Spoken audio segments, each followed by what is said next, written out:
by Lisa Barrington and Aziz El Yaqubi. Dubai, Reuters. At a weapons exhibition in July in Yemen's Houthi-controlled capital Sana'a, military officials whipped silken sheets off what they said were newly developed drones and missiles.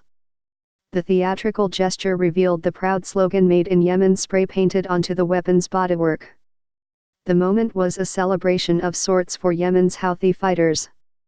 Despite years of airstrikes against them, the militia now boast drones and missiles able to reach deep into Saudi Arabia, the result of an armament campaign pursued and expanded energetically since Yemen's war began 4 years ago. Whether or not the Iran-aligned group carried out Saturday's crippling raid on a Saudi oil plant, as it asserts, its capabilities mean it can feasibly claim responsibility for the strike, a humiliating blow against its top adversary. Much remains unclear about the attack. Some Western officials believe responsibility lies with Iranian-backed militias in Iraq, or Iran itself. What is certain is that Houthi weapon capabilities have evolved rapidly in the past couple of years in accuracy and distance, analysts, UN data, and Houthi media indicate.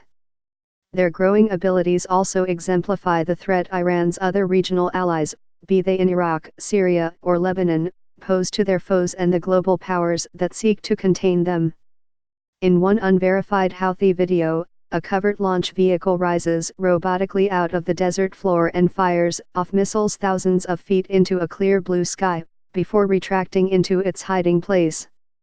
Accuracy: they are getting better on accuracy, a Saudi-based security source said. The message they're sending is, we are getting through and we are hitting the right locations. As these technologies, long-range drones or cruise missiles, spread, it really adds to the distance of warfare. It also adds to the deniability of the perpetrator, said James Rogers, assistant professor in war studies at University of Southern Denmark.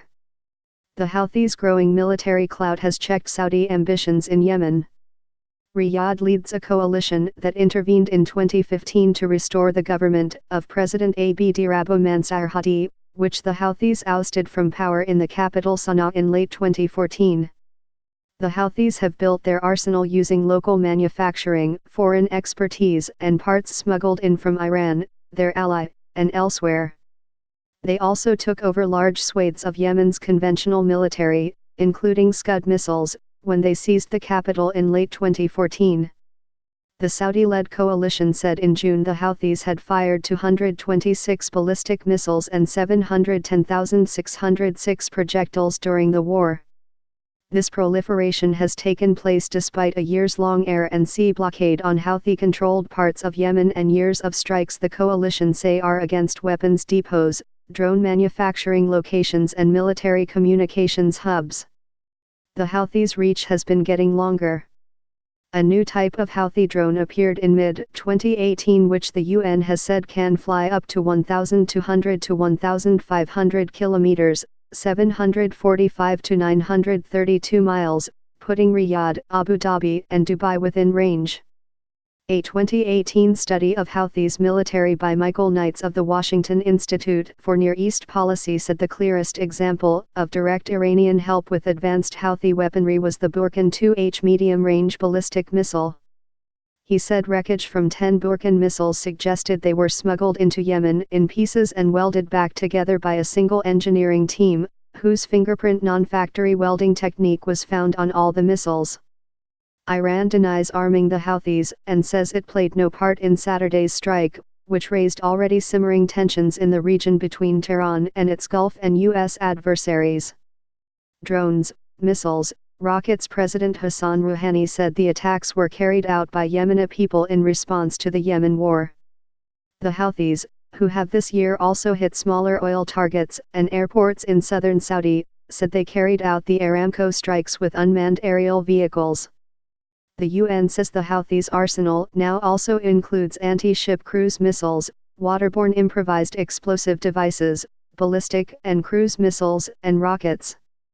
The group seized some of the Yemeni armed forces' arsenal when it invaded Sana'a in 2014. But none of these had the range seen today, said Jeremy Binney, Middle East and Africa editor for Jane's Defense Weekly. Analysis of weapons captured or seen in Houthi images show a combination of homegrown designs, entire foreign items and components brought in from outside to upgrade existing stock, a January 2018 UN panel of experts report said. They now increasingly rely on imports of high-value components, which are then integrated into locally assembled weapons systems, such as the extended-range unmanned aerial vehicles, the report said. Informers, a Western diplomat, said there are noticeable reductions in Houthi attacks after big coalition strikes, but new supplies seem to keep coming in and homegrown production continue. You see this everywhere where you have Iranian groups. One of the first things will be to try to get their local manufacturing capability up and running. That might start with very basic artillery rockets and then progress, Binney said. Iran and the Houthis have close relations, and analysts say some of their weapons technology resembles Iranian designs. A Houthi delegation visited Tehran in August and the two sides exchanged ambassadors for the first time. A senior regional official, who has close ties to Iran's decision-makers, told Reuters around 35 senior Houthi fighters were on that trip and received missile and drones training. The coalition has said Lebanon's Iran-backed Hezbollah has experts on the ground in Yemen assisting the Houthis. Hezbollah has denied that it helps the Houthi war effort. The Houthis also indicated that Saturday's attack on Aramco was made possible by on-the-ground informers. It came after an accurate intelligence operation, advance monitoring and cooperation from honorable and free people inside Saudi, the group's military spokesman said. Additional reporting by Stephen Callan in Riyadh and Perry Sahafzi in Dubai, editing by William McLean.